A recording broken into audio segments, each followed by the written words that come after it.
Je pense que je fais toujours du cinéma parce que je ne sais toujours pas peindre et qu'au fond c'est un moyen d'avoir une relation à l'image qui est la relation contemporaine à l'image, la relation, disons, historique étant la peinture, et une tradition qui se continue jusqu'à maintenant.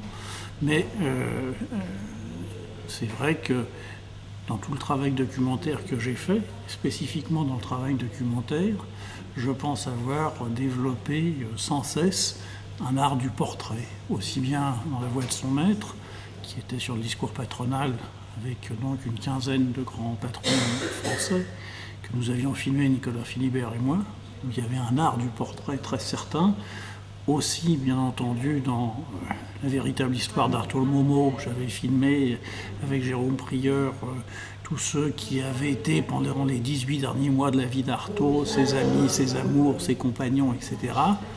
Là aussi en développant un art du portrait, je crois, très approfondi, et plus encore, je dirais, de façon, alors cette fois-ci, je crois, dans la plénitude de ce que je pense devoir faire et pouvoir faire dans les 3 séries que nous avons fait avec Jérôme Prieur, que sont Corpus Christi, l'origine du christianisme et l'Apocalypse, où là encore une fois, à partir du moment où, filmant la parole, je n'ai devant l'image que des chercheurs et des textes, bien entendu, il faut filmer les visages comme si l'on filmait des paysages et filmer les textes comme si l'on filmait des scènes d'action. Mais c'était vrai aussi pour Artaud, et d'une certaine façon c'était vrai aussi pour les patrons de La Voix de son maître, puisqu'il n'y avait que leurs paroles et qu'il y avait cette chose très impressionnante du décor dans lequel ils avaient choisi d'être filmés. Il n'y a pas un domaine qui me paraisse plus important que l'autre. Alors c'est évident que d'une certaine manière le tournage c'est la récompense, parce que là on est face à des individus qui sont les acteurs, que la part d'aléatoire est importante, que soudain de voir un acteur faire quelque chose d'exceptionnel, c'est un retour absolument extraordinaire face à d'abord ce qui a été de l'écriture, puisque je ne suis pas le premier à le dire, mais le cinéma fonctionne sur de la fausse monnaie. On écrit, on écrit, on écrit pour avoir de l'argent qui est aussi de la monnaie, et puis ce que ça donne, des images, ça n'a rien à voir. Donc on sait bien qu'il y a toujours cette espèce de malentendu, or ce malentendu s'efface dès qu'on est face aux acteurs. Et moi, j'ai un grand amour des acteurs, et je pense que tout ce que j'ai fait au cinéma dans le domaine de la fiction a été pour mettre en exergue l'art, le talent des acteurs. Une des choses dont je suis le plus fier est d'avoir tourné en compagnie d'Antonin Artaud avec Samy Frey et Marc Barbet, où l'un et l'autre, chacun dans leur registre, faisait quelque chose de tout à fait exceptionnel, hors du commun. Avec Samy Frey, on a répété 8 mois avant de tourner. 2 mois et demi avec Marc Barbet. Enfin, ce sont des choses importantes dans la relation à l'autre et soudain qui se matérialisent devant la caméra. Oui, alors sans doute que je fais du cinéma pour ça, pour être face aux acteurs.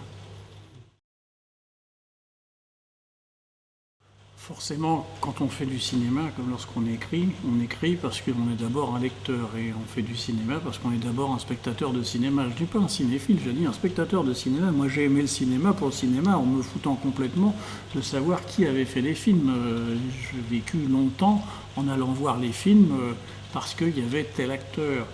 Donc, bon, ça c'est un premier mouvement. Ensuite, c'est sûr que dans mon travail, par exemple dans tout le travail que j'ai fait avec Jérôme Prieur, notre référence commune était le travail de Dreyer, était la Jeanne d'Arc de Dreyer, où justement cette mise en scène des visages était si parfaite, si épurée, si extraordinaire, que ce film, qui est un film muet, nous parlait. Je le dis avec un goût du paradoxe, mais enfin c'était ça.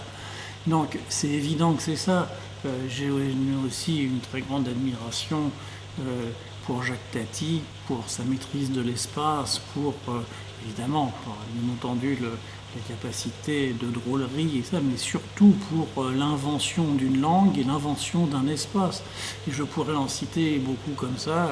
J'ai commencé dans le cinéma à travailler avec Roberto Rossellini. Je crois que, d'une certaine façon, un de mes regrets dans ma vie, c'est que Roberto Rossellini soit décédé avant d'avoir pu voir ce que j'avais réalisé moi-même. Je crois qu'il aurait beaucoup aimé La Voix de son maître et Corpus Christi, et Film sur Artaud, enfin beaucoup de choses.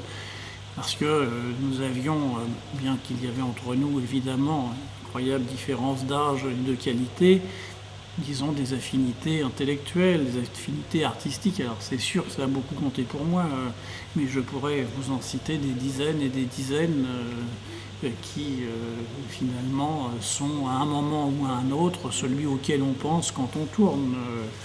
Dans le documentaire, il est évident que j'ai beaucoup d'admiration et beaucoup d'amitié d'ailleurs pour Fred Wiseman, que je trouve un très grand documentariste. Et en plus, c'est un ami, c'est quelqu'un que j'aime beaucoup, mais aussi Richard Lindo, aussi Van der Kuken que j'ai connu, aussi, enfin il y en a tellement.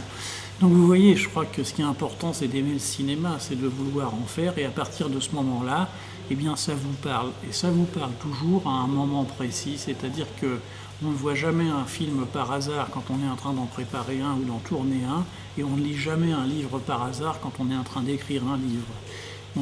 Quand on est dans le processus de création, soudain tout parle à ce que l'on est en train de faire. C'est ça qui est extraordinaire. Non, je crois que les conditions actuelles de production cinématographique sont beaucoup plus difficiles qu'il y a 20 ans ou qu'il y a 30 ans. Bien entendu, c'est très très difficile. Quand je pense à mon premier film de fiction, La Vie de la sociale, il a fallu 8 jours pour monter la production. Pour monter la production de Billy the Kid, que j'ai tourné ensuite, il a fallu 3 jours. Aujourd'hui, plus personne n'arrive à monter un film en moins d'un an et demi, 2 ans, voire 3 ans. C'est une folie parce que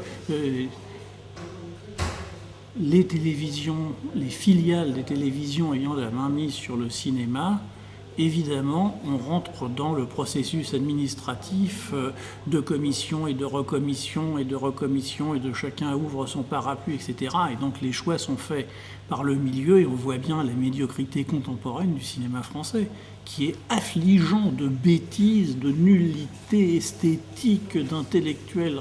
C'est ramené à zéro. Enfin, vous avez qu'à prendre la boîte des Césars et vous l'achetez directement à la poubelle, il reste un film. Je veux dire, c'est terrible. Alors ça vient, cette médiocrité, elle vient de là. Moi, j'ai beaucoup d'espoir, au fond, dans les techniques nouvelles, dans les technologies nouvelles, parce que, puisque ces portes-là sont fermées, d'autres vont s'ouvrir, peut-être avec les petites caméras, peut-être avec Internet, peut-être... Des places vont se trouver, parce que, bien entendu, aujourd'hui, on voudrait tourner La Voix de son maître, on aurait 20 ans, personne ne nous écouterait. Et c'est ça qui est terrible. Alors qu'il y a, j'en suis certain, un potentiel immense en France sur le plan cinématographique. Mais je dis, ce poids des filiales cinéma des télévisions est tel que il y a un mouvement vers le bas qui est vertigineux et qui est assez effrayant quand on y pense.